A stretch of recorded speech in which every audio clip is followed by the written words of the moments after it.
Arena 36 plus 1.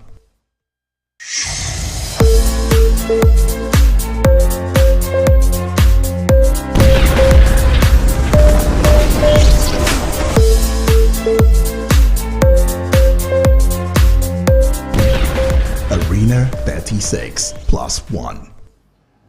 A very good day and welcome to Arena 36 plus 1, your political and current affairs break show on Heels TV.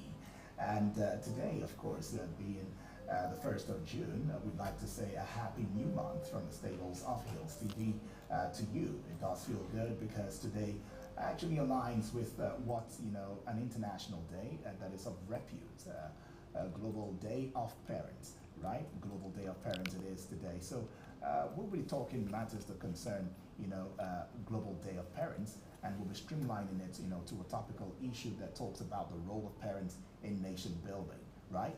My name is Uduak Daniel, and in the course of the discourse, we would have a guest joining us in the studio to talk about the role of parents in nation building. But first, let's quickly get on this short break. When we come back, it will be more on Arena 36 plus 1. Don't go away.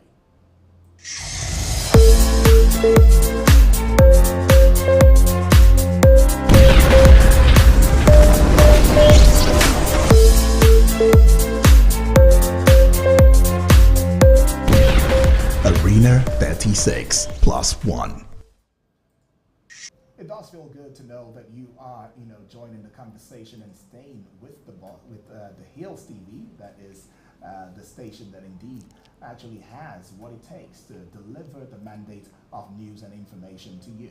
Right, the show is Arena 36 plus 1, and in line with what the theme of today is globally, being a Global Day of Parents, we'll be looking politically and talking about matters that concern parenthood as well as nation building. And the topical issue we have in discourse in the studio is the role of parents in nation building. Right, we have our guest in the studio who's ably seated and is indeed very corporate enough to have this conversation with us. He's one that has come in the place of repute, is one that has the regard, when it talks to matters that concern nation building. And of course, he's also a parent in his own right. Isn't a person of none other person but Chief Honorable Ekene Enefe.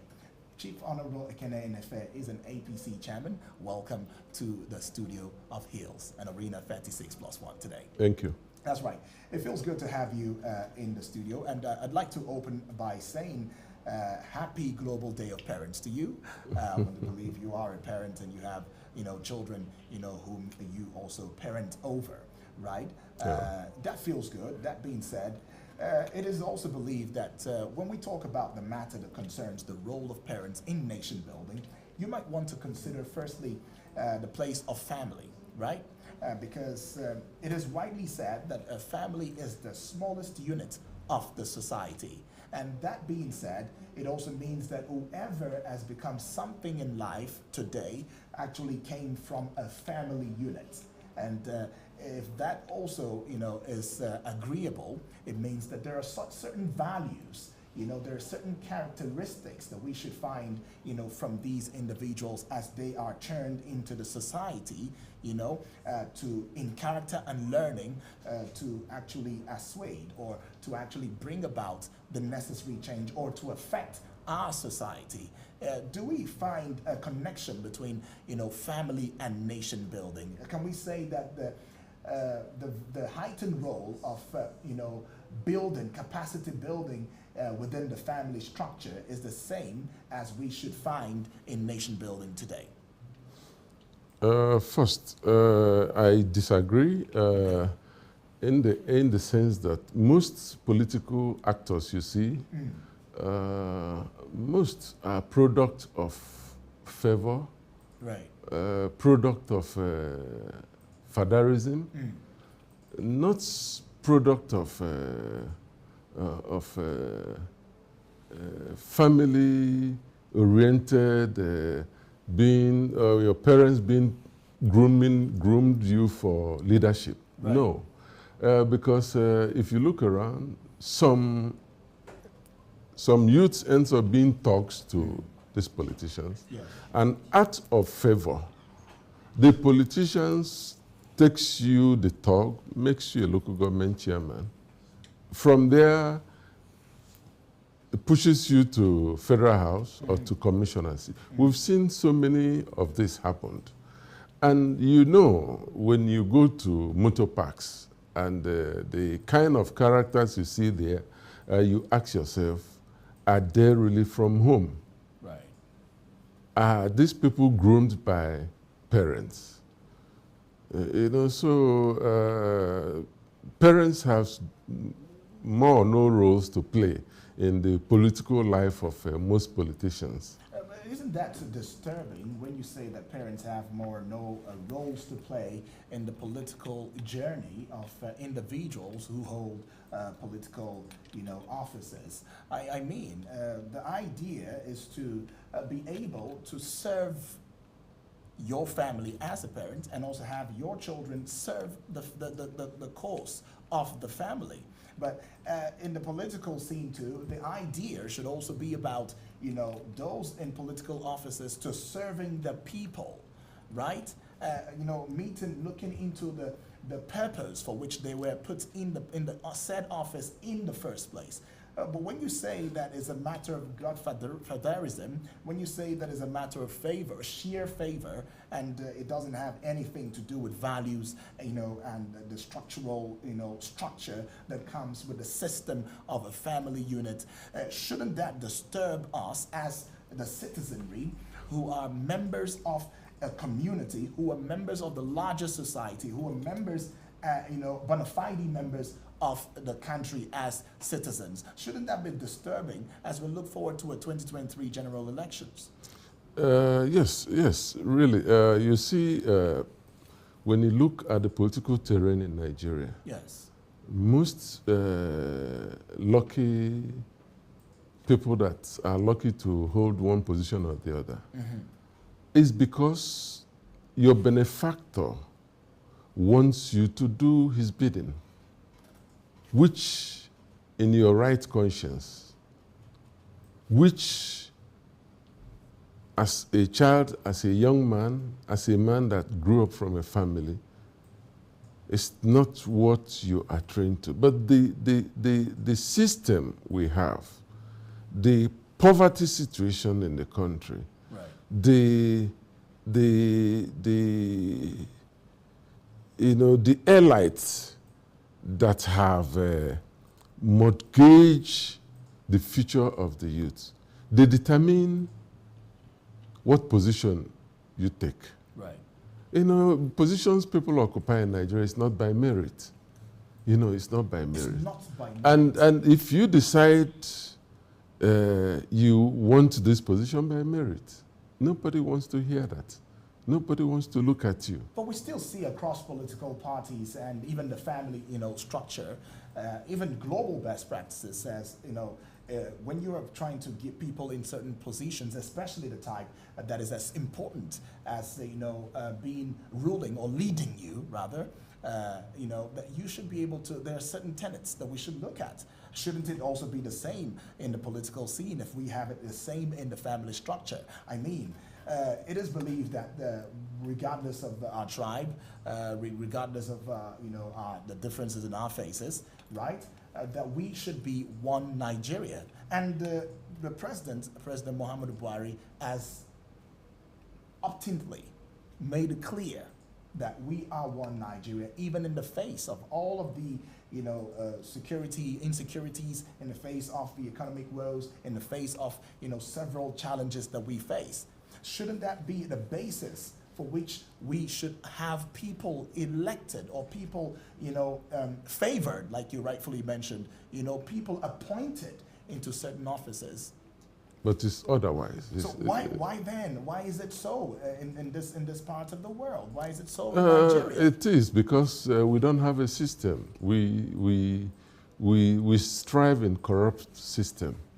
You can't imagine most people occupying certain position in governments doesn't merit those positions.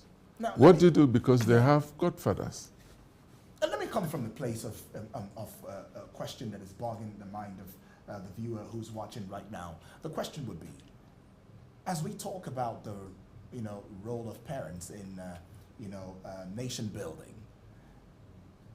in the course of the leadership style and the said system, which is of course laden with corruption, do we have value on the life of one Nigeria?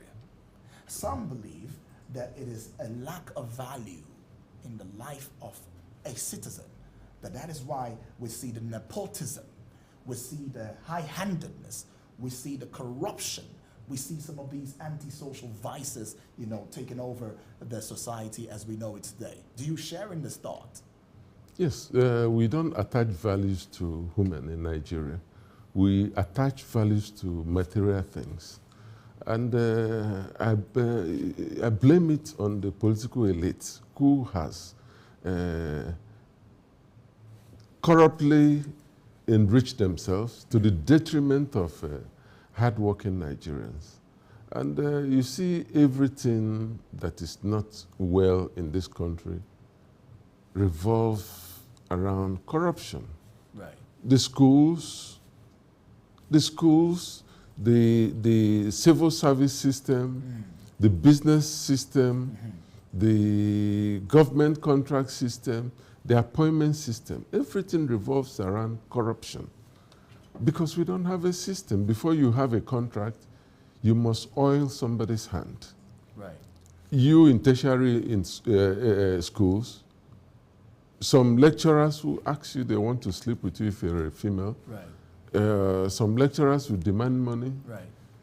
So the corruption is endemic in our system. So how do we stem it out? Because we keep hearing the corruption is endemic. We see all of these challenges. We know that we have these challenges, but it seems as though some of the bodies that has been put together to be some sort of correctional, institutions have been corrected by the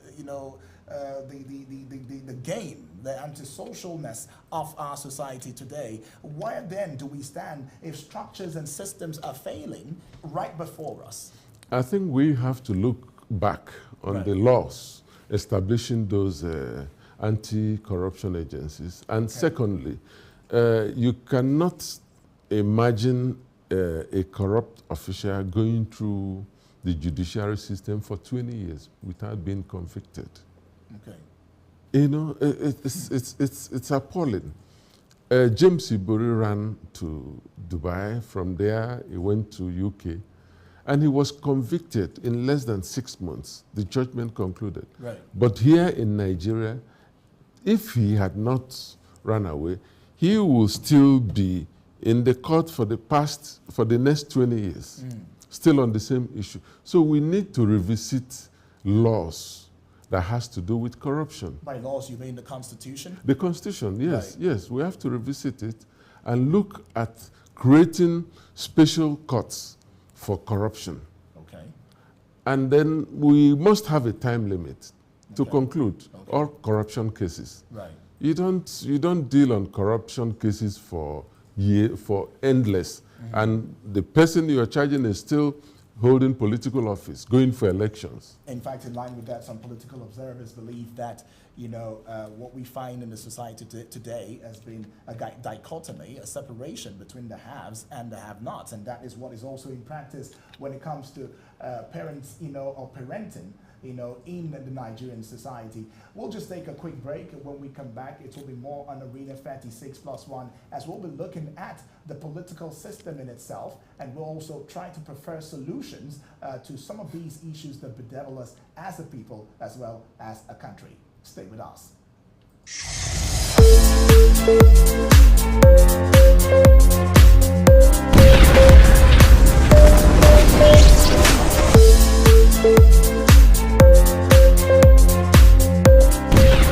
Arena 36+1.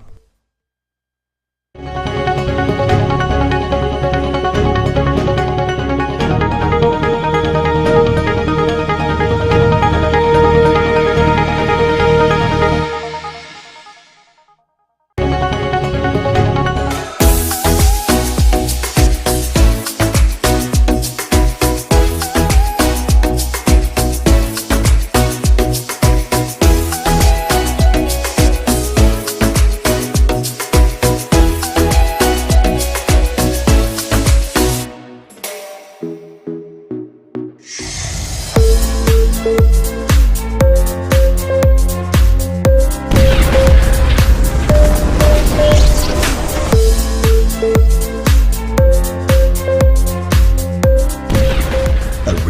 36 plus 1.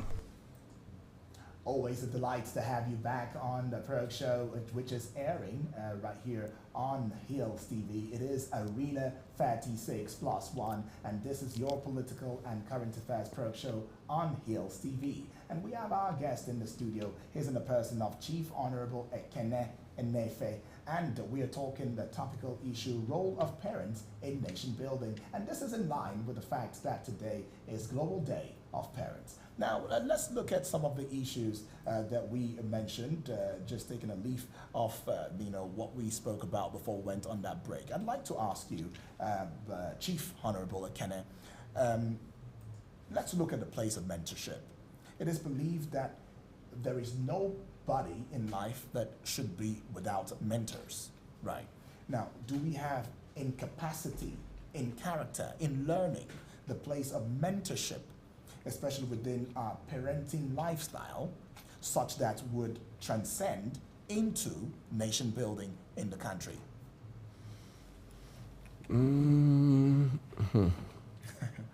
That's a tough one. Yeah, that's a tough one because mentorship. Right. You know, most parents mentor their children to be great leaders. Great. But to me, you must not be in politics to be a great leader. Wow. You know, because here in Nigeria, we look at everything politics. You know, you can be a great leader in your field, different field. You know, if you go to America, you have Elon Musk, you have so many great leaders. That's right. In private sectors. Right. So I think we have to start focusing on mentoring our children to be great leaders in their different chosen fields. Right. Okay. Chosen fields. You know, not mainly politics. Okay. You know, let's leave the responsibility of politics to politicians. Right. But then, politics determine every aspect of our life. That's right. If you have the wrong politician in an organization or agency, it affects that agency. So in the other way, it affects our way of life, politics. But we all must not be politicians. Okay. You know, what we need is good laws. Okay. Good laws. So if you find yourself in a position, then you know there's a system. You abide by the rules, but we don't have rules. We don't have a system. But contrary to what you've said, some school of thought have said that our constitution, that's talking about the Nigerian constitution, is one of the best constitutions, globally, and that is not really about the laws. It is about implementation. I mean, if you take it down to the parent, system, a family unit, if a father who happens to be the head of the house or of the family institutionalize a law, and those under him, as stakeholders have not been able to follow the law, there should be punitive measures to ensuring that everybody is back on track. But have we found that in the political system that we have in Nigeria, especially based, against the backdrop of a constitution that should guide us? But I told you before that we inherited a faulty constitution from the military. Okay. And the National Assembly has not done a good job trying to amend the constitutions. You cannot tell me we have a constitution and then yet a culprit that is found guilty of, or that is charged for corruption, yes, is still in the court for 20 years without conviction. Probably pending for a presidential pardon or something. Yeah, no, not even not even convicted. Oh, you have to be convicted before presidential pardon. That's right. So we have to look inwards. A lot of our laws are on faulty grounds, and our laws need to be amended. Right. And the judiciary will have to be totally independent. The judiciary is not independent. What are we talking of? So it's just a challenge. You know, we are face. talking about presidential system of government. Yes. Do we have independent states? Go to America that is practicing presidential system of government. States have their police. States has their judiciary. State has their laws to make. But a school of thought comes from the place that if you do that, or if you give states such powers, you might start discovering autonomy, monopoly of power, and all of that. by the state Then governments. let's go back to parliamentary system of government. We cannot call our system presidential system, and then we choose which laws to implement All right, at our convenience. let's take a dive, into your personality. You were one of those who institutionalized the PDP, one of the strongest, parties in the country today, right? A strong contender with the ruling All Progressives Congress, that is the APC. You are also one who has, gone far and wide in the, annals of learning. You schooled at Malaga, in Spain, where you studied business administration, right? And then you've also been, in the annals, in the corridors of, making, I'd like to put it that way, the making of, politicians or great men into offices and all of that. Now, what would you say is the real issue, when it comes to, nation building? Is it poor administration? And why then do we not find, people like you indeed making or doing the exploits that you have decided to do in a nation like Nigeria today? The problem with Nigeria is that the good ones don't have the opportunity to be in position that they will affect things. Most people in positions of authority in Nigeria are dictated by so-called godfathers, and you can't go against your godfathers because there are certain principles, some are even diabolic, that they will bring you in, and then you have to undertake certain oaths to abide by his rules and so on and so forth. That really happens. Yeah, it happens. We have to tell ourselves the truth. It happens, both in the state level, both governorship, House of Reps, Senate. It happens to a certain extent, anyway, to a certain extent. And when you talk about leadership means so much. If you have a bad leader that is not grounded, Right. You can't expect a lot to happen. When you have a bad leader that is not grounded, Yes, you grounded. can't expect a lot. Yes, yes. What exactly do we mean by grounded? Grounded we're in 21st century, mind you. A lot of things, you have to have leaders that knows what is going on around the world, Okay. economically, Okay. changes. Okay. You can't bring a leader that is self-asserting and you expect him to do what is beyond him. People go. I posted something like last time. The UAE used 2 billion to create 2 billion UAE's currency Right. to construct a big infrastructure, both flyovers, both 8-lane roads, and so on. And if you see it, oh my God. But that same 2 billion, it's not up to $2 billion. Right. But we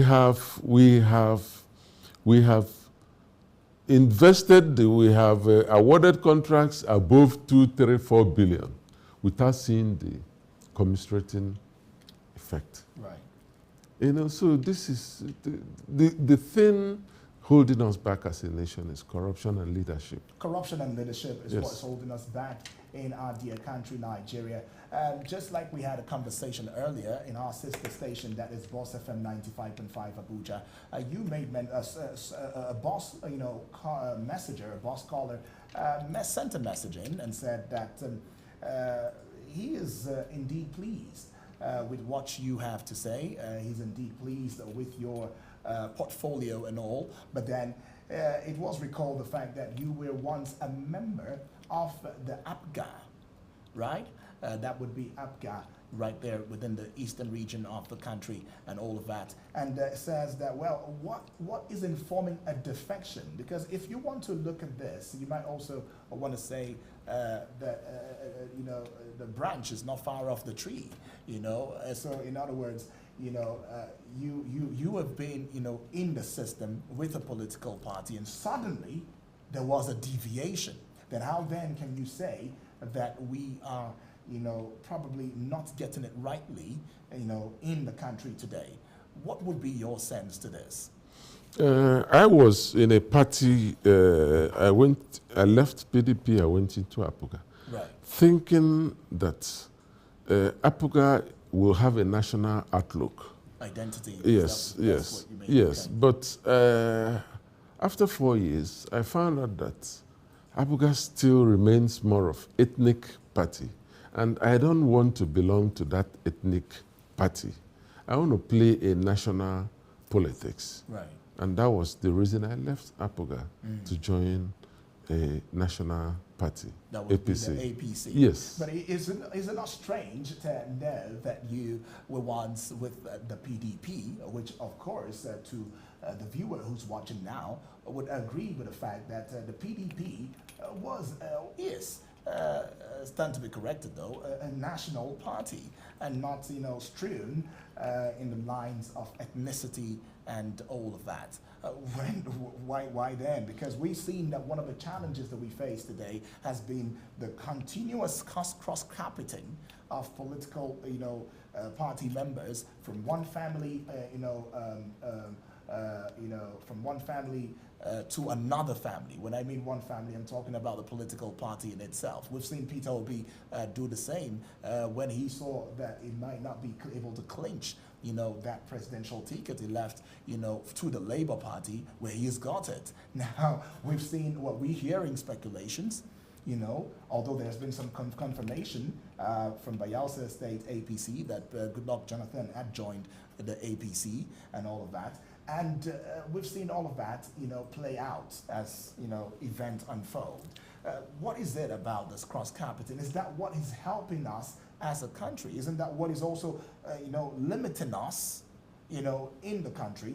Does it also mean that our political system and its structures do not have the necessary ideology to field candidates that would abide with, you know, a political party per time?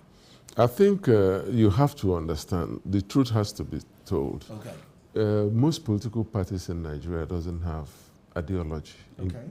including my own party. Which is the APC? Yes, because most members in APC are also members initially that are PDP. Okay, okay.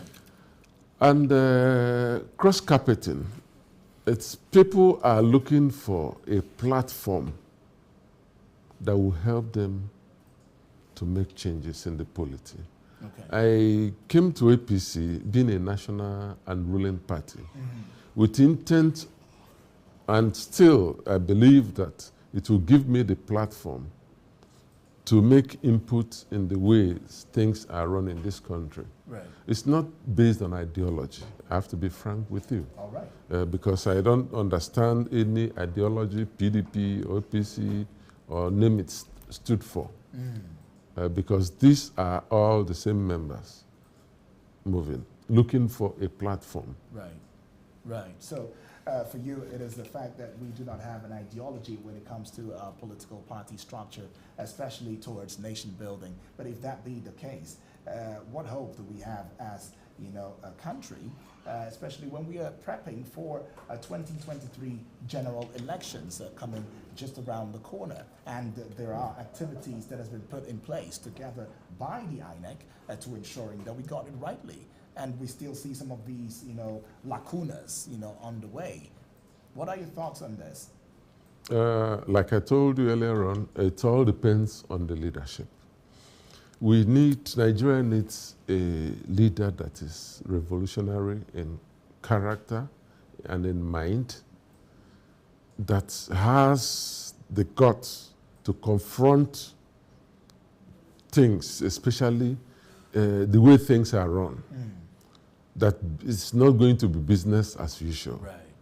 We need a leader that is courageous, not minding whose ox is gore. We need a leader that has a sense to reform our system. Because where we found ourselves today, it's a pity. I can tell you that to come out of it, it's not every leader that can bring us out of where we find ourselves today. It's not every leader that can take us out of It's where we not. find ourselves It's today. not. It's but not. then what about the place of empowering the young ones, to come into the place of power? I'm talking about the youth now. You see, what we need is a system. I don't believe in empowering somebody. We are in politics. During elections or whatever, you do empowerments to citizens. You're making them more lazy. Create a system, create a level playing ground for people to participate. Create a system that system will not be faulty.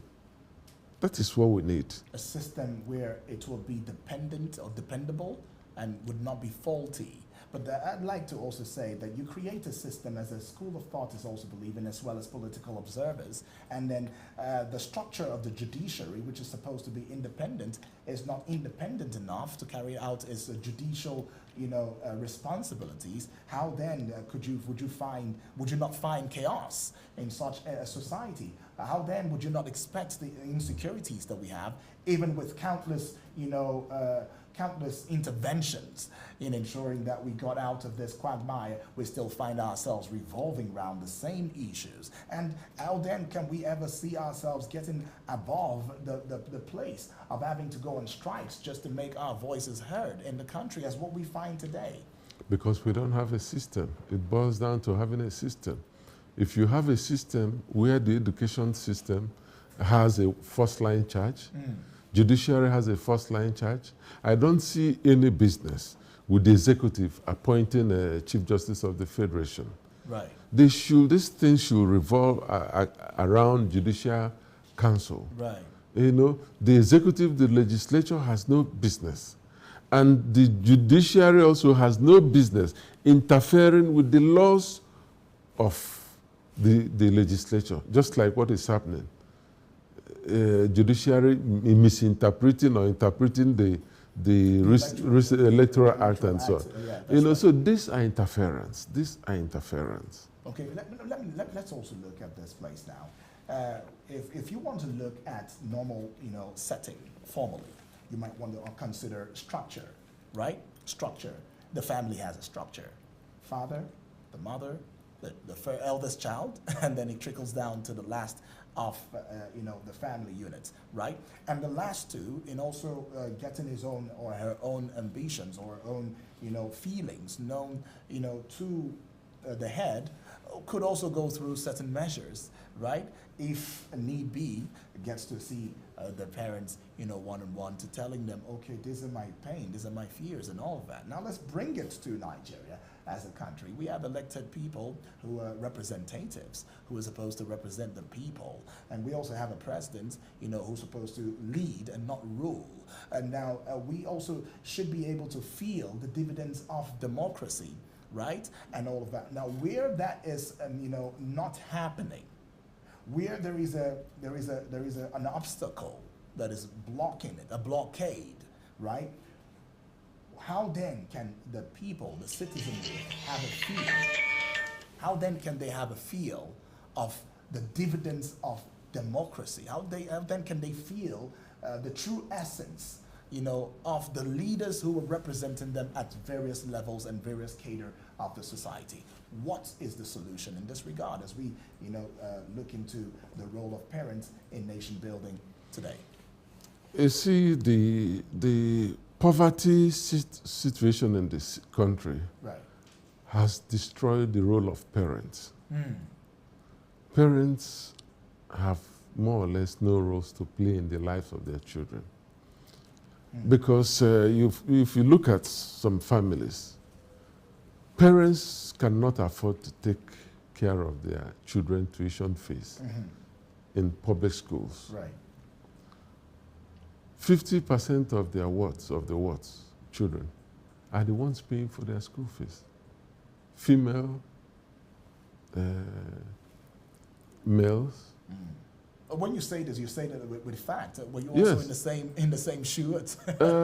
I came from a very poor home Right. family.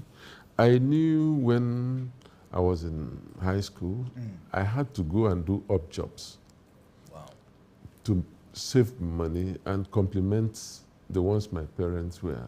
My mom, actually, because Okay. I lost my dad very early. God rest his soul. Complement the ones she was a petty trader, Right. and she doesn't have enough.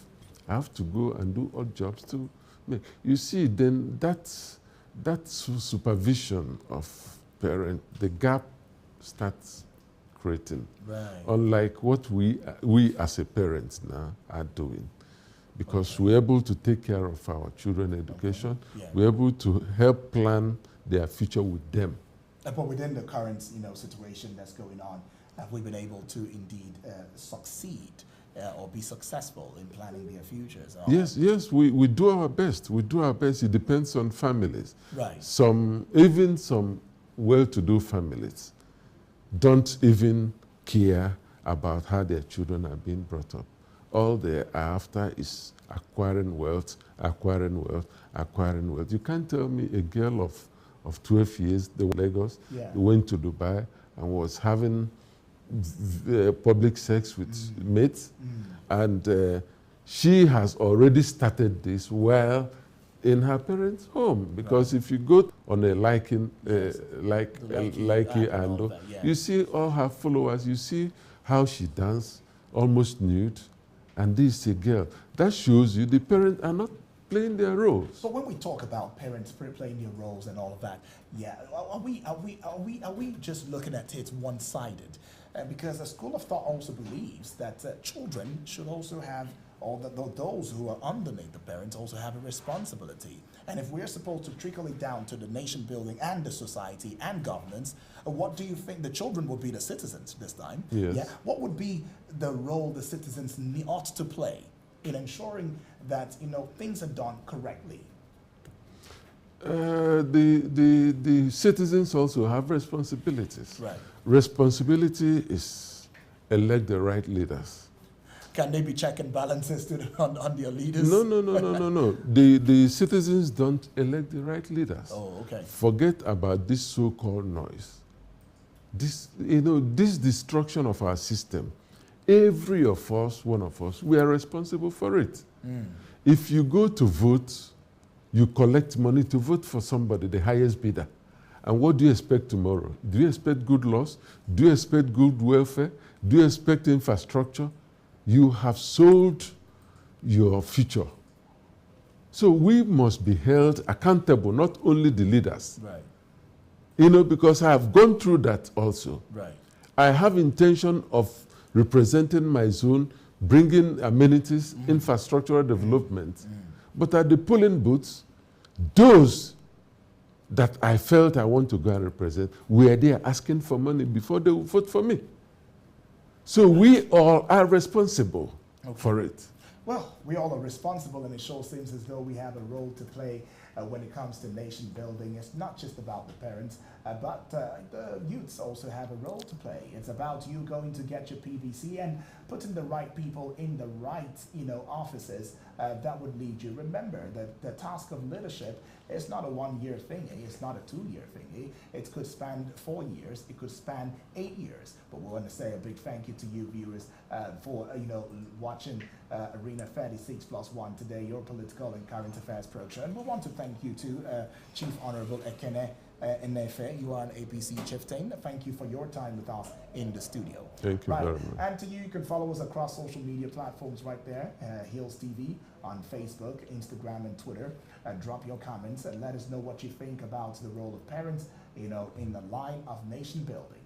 This is how we call it a close in Arena 36+1 today. Join us another time when we bring yet another special edition via your eyesight as well as your eardrums. Until then, my name is Udwak Daniel. Bye-bye.